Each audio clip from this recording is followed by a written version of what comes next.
কংগ্ৰেছ যদি কেনেবাকৈ আহিব লগা হয় তেতিয়াহ'লে কিন্তু অসমীয়া জাতিৰ অস্তিত্ব সম্পূৰ্ণৰূপে বিপদাপন্ন হ'ব। কংগ্ৰেছৰ কাৰ্যকলাপেও বাংলাদেশৰ পৰা অবৈধ বিদেশী অনা হ'ল, বিভিন্ন জিলাত সংস্থাপিত কৰা হ'ল। আজমলতো ভয় কৰোৱে নহয়, 12খন জিলা লৈ গ'ল আৰু যদি আজমলে মহিলাৰ বেটেৰী বাচ্চা জন্ম দিয়ে থাকে বাকী কেইখন জিলাও যাব লাগিব। লোকৰ শিক্ষামন্ত্ৰীক লৈ গৈছে লণ্ডনলৈ, দিল্লীত গোটেই চৰকাৰী মাধ্যমৰ স্কুলবিলাক কেনেকৈ উন্নতি কৰিছে। আৰু আমাৰ জনে ইয়াত আজমল, মিয়া, মোগল এইবোৰ বকি বকি কি গাইছে তেওঁ নিজেও নাজানে। নাটক কৰি কৰি কবিতা পঢ়িছে, চাইকেল চলাইছে আৰু এটা অদ্ভুত ধৰণৰ নৃত্য দিছে। কাৰটো আমি কাৰ ছাপৰ্টত কৰি আছোঁ? আমি লোক ঢাক নকৰোঁ নহয়, আমিতো লোক ঢাক নকৰোঁ। অসমীয়াক বচাবলৈ কাৰ গুৰুত্ব আছে সকলোৱে সময়ত বুজি পাব। পানী ক'ত মই নামিছিলোঁ তেওঁলোকে চিনিয়ে নাপায়, কাৰণ তেওঁলোকে হয় ভৱেশ কলিতাই সাঁতুৰিব পাৰে, তেওঁলোকে মোৰ লগত সাঁতুৰিব পাৰিব, পানী খাই মৰিব, তল যাব।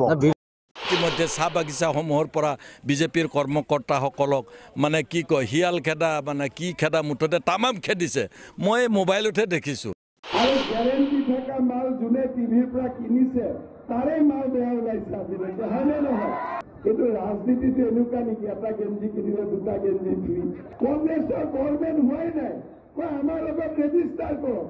তোমালোকৰ অৱস্থা পুৰণা 500 টকা নোটৰ দৰে হৈ আছে, কোনে গ'লে গেলামাল দোকানী এটাও বাকী নিদিয়ে, তোমালোকে আকৌ আমাক চাকৰি দিব আহিছা। উঠা পতা নহবি দেই, উঠা পতা নহবি। হাতত চিনত ভোট দিয়ক, সকলোকে কৈ দিয়ক এইবাৰ হেমন্ত দাদাগিৰি শেষ। ভবানীপুৰ সমষ্টিত 2-1 প্ৰাৰ্থী আছে যিসকলে এনেকুৱা কিছুমান কাম কৰি জেলত গৈছে। সেই কথাবিলাক ভবানীপুৰ সমষ্টিবাসী ৰাইজে ভালদৰে বুজি পালে সেই মানুহজনক জনপ্ৰতিনিধি হিচাপে নিশ্চিতভাৱে নিবিচাৰিব। আব্ৰাহাম লিংকনে কৈছিলে সকলো মানুহক সকলো সময়ৰ কাৰণে মুখ্য সজাব। আপোনালোকক কওক আৰু সোণোৱাল, হিমন্ত বিশ্ব, মোদীসকলে শুনক যে আমাক চিৰদিনৰ কাৰণে তোমালোকে মুখ্য সজাব নোৱাৰা। ৰাইজে ঠিক কৰে তেওঁলোকৰ ৰাজনৈতিক ভৱিষ্যত কাৰ হাতত দিব, ৰাজনৈতিক দায়িত্ব নেতৃত্ব কাক দিব, এইটো জনতাই ঠিক কৰে। গতিকে অহংকাৰী হ'লে অহংকাৰৰ পতন হয় এটা দিনত।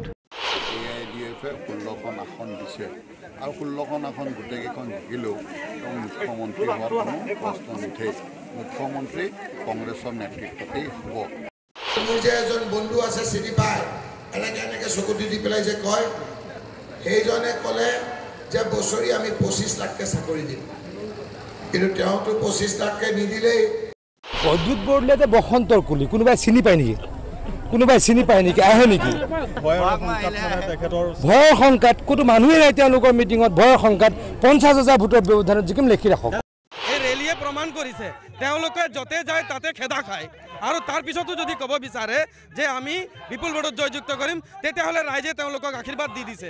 1500 ভোটাৰ আছে, ইয়াত 1200 পোল কৰাব লাগে আৰু কংগ্ৰেছৰ পক্ষত দিব লাগে। ইয়াক মই বললি এষ্টাব্লিছ কৰি বিধানসভাত যে সুৰক্ষাৰ কাৰণে আমাৰ বৰ্ডাৰ চিল কৰিব লাগে। এই কণ ল'ৰা ছোৱালীবিলাকে তেওঁলোকৰ মানে অৰ্জিত পইচাটো মা বাপেকৰ পৰা পইচা দি লৈছে, সেইখিনি ঘৰটোত ৰাখিছে আৰু সেই ঘৰটো মোক দান কৰিছে। এইটো মোৰ মানে চকুপানী ওলাইছে, মই কি ক'ম। জনতা পাৰ্টীয়ে এই ধৰণৰ নাক্কাৰজনক কাম সদায় কৰে। প্ৰথমতে তেওঁলোকে আজমলৰ বিৰুদ্ধে এটা ফেক ভিডিঅ' বাইল কৰিলে, তাৰপিছত হাগ্ৰামৰ বিৰুদ্ধে এটা ভিডিঅ' বাইল কৰিলে, এতিয়া মনোৰঞ্জন তালুকদাৰক টাৰ্গেট কৰিছে। অৰুণোদয় লাহে লাহে প্ৰত্যেক মাহত 3000 কৰি দিম। যেতিয়া 3000কৈ পাব, ফূৰ্তিটো হাঁহ এটা খাব, মোলৈকে অলপ থ'ব দেই। আৰু আমাৰ মানুহবিলাকে তেওঁ ভোট দিলে কি হ'ব? তেওঁ গোবৰেৰে দি কৰোণাৰ ঔষধ বনোৱা মানুহ, গতিকে সেনেকুৱা বিধান লাগে নেকি আমাক?